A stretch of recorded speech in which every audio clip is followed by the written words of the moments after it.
You're watching 11 Alive Morning News. 11 minutes of nonstop news starts now.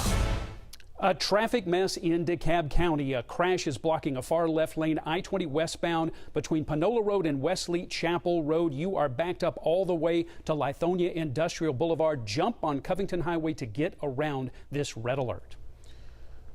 Just a few isolated showers certainly possible by this morning. We'll catch a break by mid-morning, and then later this afternoon, once we get into the daytime heating, we can see about a 30% chance for another isolated shower or thunderstorm to pop up. Not nearly as widespread as we saw those showers yesterday pushing through our area. Created a lot of damage. There's a lot of trees down, limbs, branches, maybe even in your yard. Ariana Maniz is live this morning to show us damage in one particular area. I think it's Lithonia. Good morning, Ariana. Good morning, Chesley. Now that the sun is coming up, we're getting a better look at how strong last night's storm was, like here on Roger Lake Road. This is off of Lithonia Industrial Boulevard. As you can see, this tree just hanging on this power line, knocking out power to people in this area and also blocking the road off in both directions. We also have video from last night when our crews first arrived here on the scene on Rogers Lake Road. We know Georgia Power, they were here, but they were not able to restore power to this area. We were able to speak to a man, and he tells us he heard the moment that this tree fell. He says that this ground is saturated in the area, and oak trees, they're pretty dangerous in this wooded area. Now, we have seen cars try to approach this road and move through this tree, but Georgia Power tells you that you should always assume that a low-hanging power line is always live. So please be careful as you're traveling out this morning. Back to you. Ariana, thank you. Stay weather aware today. Download the 11 Alive app so you can get weather updates even when your power goes out. You'll get live radar and alerts for severe weather in your neighborhood. And I'm Liza Lucas in the 11 Alive studio this morning. A wave of reaction and emotion following an anti-Semitic demonstration that took place outside a Cobb County synagogue on Saturday. I just remember being astonished and shocked and feeling completely lost. Like, this is not actually, this can't be happening. My kids this is my place of worship. That was Ilana Clem, who saw the demonstration up close at the Chabad of Cobb on Lower Roswell Road in Marietta. Protesters showed up with signs, even waving Nazi flags. Cobb County police say this same group has traveled across the state, protesting at other synagogues, including in Macon and Warner Robins. Several local and state leaders, including Governor Brian Kemp, weighed in condemning the actions of the protesters. You can read all of their statements on 11alive.com. Staying with your 11 minutes of nonstop news this morning, an Atlanta police officer recovering at Grady Hospital after he was shot. It happened at a nightclub in Atlanta as the officer was off duty. It happened at Life ATL on Cortlandt Street early Sunday morning. Atlanta police tell 11 Alive off-duty officers were working as security guards when they heard shots. As they started to investigate, one realized he'd been shot in the arm. We have calls into APD right now asking about suspects. We're working to learn more this morning about the shooting death of a 19-year-old in Atlanta. It happened Saturday night at an apartment complex along Hank Aaron Drive. The victim has been identified as 19-year-old Shanoria Weish. APD has not shared what led up to the homicide. This morning, investigators blame arson for a fire at a South Fulton apartment complex. It started Sunday morning at the Gardens at Camp Creek apartment homes. Police took one man into custody. One woman went to the hospital after she jumped from a second story to escape the flames. The fire damaged 10 units. That was a look at your Monday morning headlines. Hoping for a little bit of a break today, Chesley. Yeah, we're not seeing much of a break right now as far as the skies go. We expect these clouds to break up, get a little bit of sunshine in here.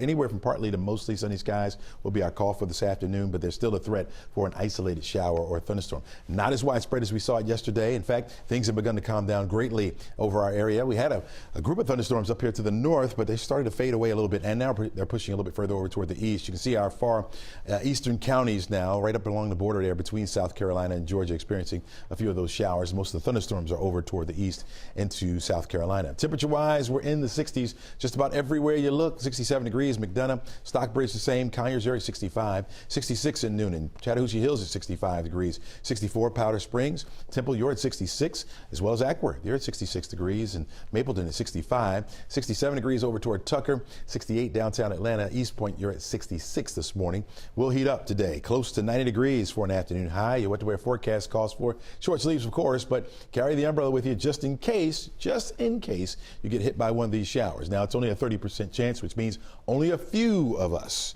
will see those showers. A bit breezy this afternoon as well. Those winds start to pick up a little bit above the 10-mile-per-hour range. Even gusts will be a little bit higher than that. I think it stays breezy for the next couple of days around here, maybe even getting breezier tomorrow with the patches of a front that's going to push through our area. That front will appear to the north of us now, but that will move through, and then drier air back behind that will keep us on the high and dry side for much of the week, much of the work week. But those temperatures, that heat that's over there to the west will be making its way toward us, and so it's going to heat up around here. Notice today, the Storm Prediction Center has placed the highest threat for severe weather over into North Carolina, into Virginia. That's a level 3 threat right there where you see the tan. The yellow 2 threat is over into South Carolina, North Carolina. We have a level 1 threat, or a marginal risk for severe weather. That's a level 1 out of a possible 5. Isolated strong to severe thunderstorms will be possible for us, those that form. Okay, that's what we're watching for. Our model shows the rain that's around this morning pushes further off to the east, and even some breaks in the clouds there as we head into early afternoon. Once we get to 3, 4, 5 o'clock, an isolated shower or two could run through the area. That's what we're watching for. I think the greatest threat a little bit further down to the south of us, over toward the Macon area. Tomorrow morning, just a few clouds in the morning. A front passes through, and boom, we clear right on out. We get the sunshine back in here. Temperatures near 90 degrees once again for a high on your Tuesday. Wednesday goes up a little bit, about 91 for the high temperature under mostly sunny skies. And we clear all day long for us on Wednesday. In fact, again, dry for much of this week. You got 90 today, 90 again tomorrow. That's going to be my pick for the week because I think it'll be the sunniest, coolest day of the week. You're looking at 91 degrees by Wednesday, Thursday 94, going up to 96 by Friday. We'll have a 20% chance for an isolated shower to move back into the forecast area, and I think that's when we'll start to see some of that humidity begin to creep back up there as well. Better chance for that rain coming to us as we head into the weekend. 30% chance Saturday, 50% chance on Sunday.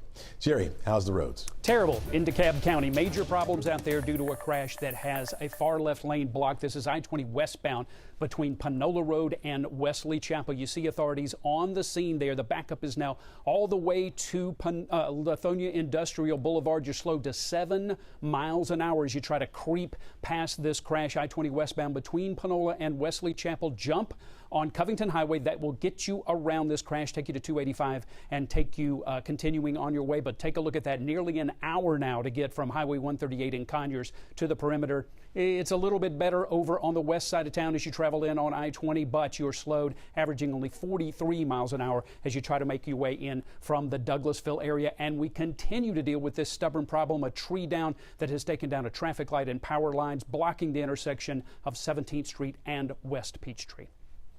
Jerry, thank you. An employee for Atlanta-based Delta Airlines has died in an apparent freak accident at the San Antonio International Airport. Authorities say a ramp worker was sucked into an engine Friday night. This happened when a Delta Airlines flight arrived from Los Angeles and was taxiing to the gate on one engine. The worker has not been identified. This morning, Metro Atlanta animal shelters are dealing with overcrowding. Captain Jody Turnipseed says one big reason is hoarding. The most recent case in Clayton County brought in 18 dogs and a rabbit. We have had to euthanize for space just to accommodate the hoarding case. And in hoarding cases, we have to maintain those animals as evidence until trial. A psychologist tells us people hoard animals because they're overwhelmed and need to have control over something. They say most animal hoarders have a mental illness ranging from depression and anxiety to ADHD and obsessive compulsive disorder. Happening today, the Clayton County School Board is set to vote on their budget for the upcoming school year. The budget is $1.2 billion, and it includes increases for teachers, nurses, bus drivers, and also school nutrition workers. Earlier this month, the community got a chance to weigh in on that proposed budget. Tonight's meeting is at 6. So during your morning scroll, you might have seen a clip of Atlanta's own Offset and Quavo's surprise performance at the BET Awards last night. Fans really reacting to this emotional tribute to Takeoff, the third group member who was killed last year. A lot of fans says they needed this moment after rumors of a feud between the group mates. This is the first time Quavo and Offset have been on stage together since Takeoff's death. Take a listen.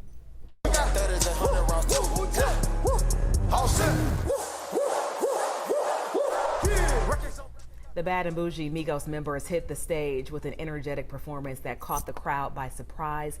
They had Takeoff's image on stage with them. A really touching moment just seeing the Gwinnett County group members together again. Well, we're looking at temperatures by noon around 83 degrees. We'll have partly to mostly sunny skies. Winds will start to pick up a little bit this afternoon as well. Reaching a high of near 90 degrees, there is a 30% chance for an isolated shower or two, maybe a thunderstorm. A lot of us won't see that at all. A lot of us will stay on the drier side, but it will be warm out there. Very warm, as a matter of fact. 87 degrees for the high temperature. Those 90s will stick around for the rest of the week. Next best chance for the rain doesn't come until we get to the upcoming weekend. Yet another tree down causing massive problems. This one is near the town of Clarkston, North Indian Creek at East Ponce. Look at that tree blocking almost the entire roadway there. Chopper is over it and crews have got that area of North Indian Creek blocked off as they try to clear up this incident. It's just another one. Big boy. Yeah. All right, we'll keep following it for you here on 11alive.com.